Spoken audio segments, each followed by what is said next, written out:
Stephen Hawking just wrote a new book called The Grand Design. You know Stephen Hawking, the guy in the wheelchair that holds Einstein's seat at Oxford or Cambridge or wherever it is, right?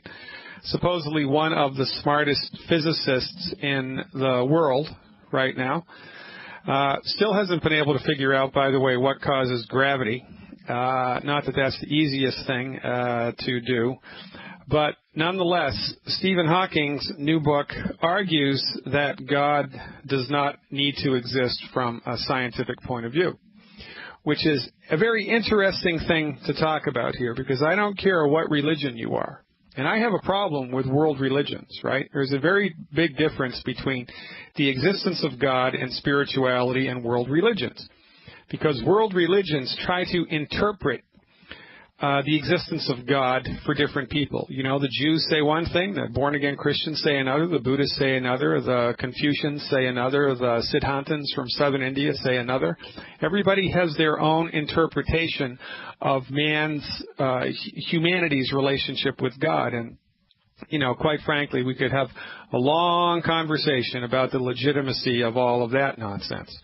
And that's not where I'm going with this show. It's not my intention with this show to discuss things having to do with religion. But religion is different than spirituality. If God exists, God exists. And how different religious groups interpret humanity's relationship with God and the meaning of life and what happens after death and this, that, and the other thing, that's a completely different thing than arguing for the existence of God in the first place.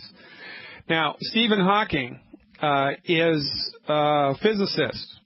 And physicists look at the world through a set of lenses which does not allow for anything metaphysical.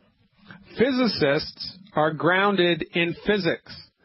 What exists in the world is physics and metaphysics. Metaphysics meaning that which is unmeasurable and unanswerable by the modern laws of physics. And the modern laws of physics argue it's all based on Newtonian physics. Even quantum physics has its roots in this philosophy that if you cannot measure it, if it cannot be quantified, if it cannot be objectified in some fashion, therefore it does not exist. So, to a physicist, a contemporary scientist, a dyed-in-the-wool scientist like Stephen Hawking, because nobody has ever dissected the soul out of a corpse, because no MRI or X-ray or CT scan or PET scan or scalpel has ever revealed the presence of the soul, therefore it does not exist. And if it does not exist, of course, it can have no relationship to the health or lack thereof of the human body.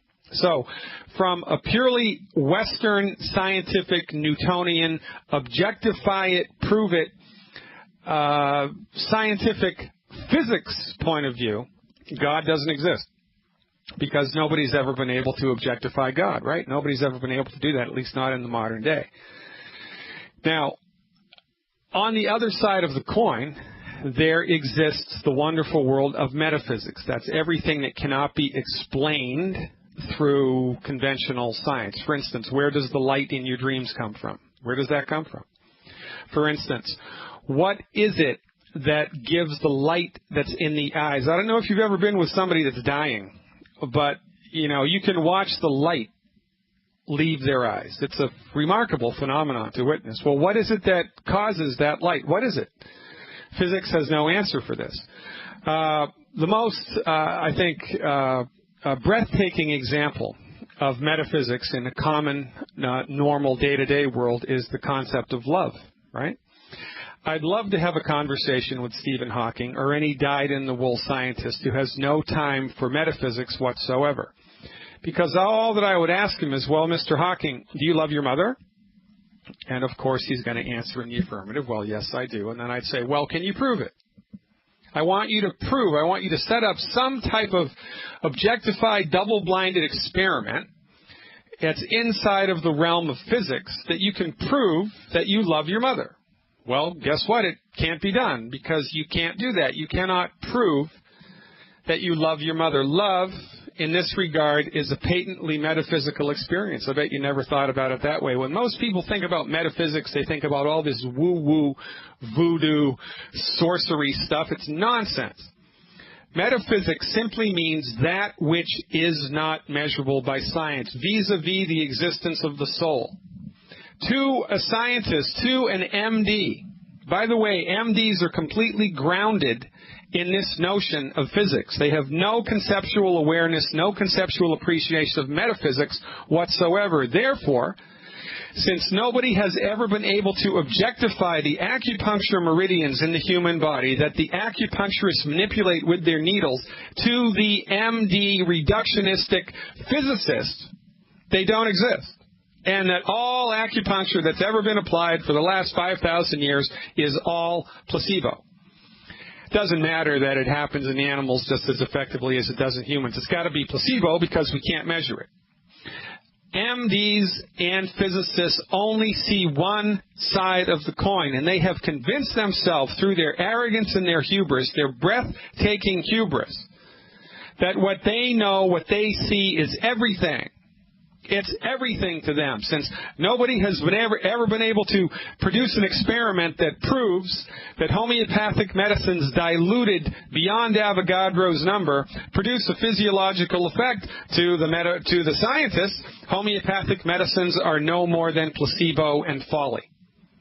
And let me tell you something. The person who generates that experiment, who proves objectively that homeopathic medicines diluted well beyond Avogadro's number produce a noticeable, measurable effect consistently, that's going to be a scientific discovery on par with the discovery of the structure of chromosomes and DNA.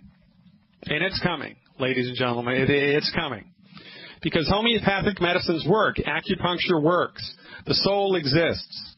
However, the proof of metaphysical experience, 99% of the time, the proof of a metaphysical experience is an inherently, patently personal one. If you were in an automobile accident or you had a heart attack, heaven forbid, and you had an out-of-the-body experience, and you were able to rise up above the operating table and you were able to tap into the field of existence that the soul goes to after death. If you were able to legitimately have an out-of-body experience, when you came back, you would not be able to prove it.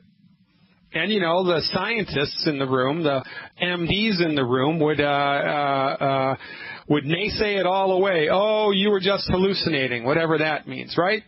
It is virtually impossible to prove a metaphysical experience because metaphysical experiences, most of the time, by definition, are inherently personal experiences.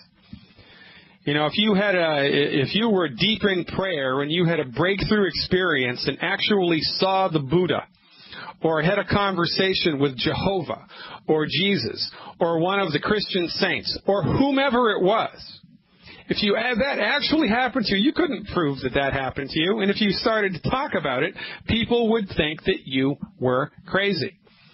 Well, this is the problem that we're up against here in the 21st century. This is the problem because the scientists have gotten out of control in their reliance and denial. Their reliance on objectified medicine and on scientific stuff and their denial of everything that has to do with metaphysics. I wrote about this. I wrote a couple of chapters about this in my book, The MD Emperor Has No Clothes, that you can purchase, by the way, on fireyourmdnow.com. Just go to fireyourmdnow.com and get yourself a copy. The MD Emperor Has No Clothes. It'll blow your mind, this book. I want you to buy this book. I want you to have everybody in your family. I want you to have everybody in your church. I want you to have everybody in your community read it. I don't care. Just buy one copy and pass it around. There's information in there that can change a life. There's information in there that can save a life. There's information in there that can make you start to think about things that you don't normally think about. Because we have been brainwashed by the MDs and the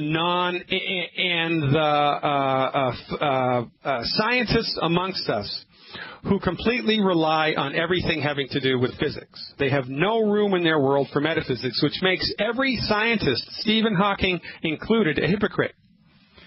because it is 100% inconsistent to be a scientist, at daytime and have all of your perceptions about life and everything having to do with the scientific method, and if you can't objectify it, you can't prove it, la-di-da, it doesn't exist, and then turn around and tell your wife that you love her, tell your husband that you love her. You can't do that. That is inconsistent. It's hypocritical. It's like being a communist at work and being a Democrat at home.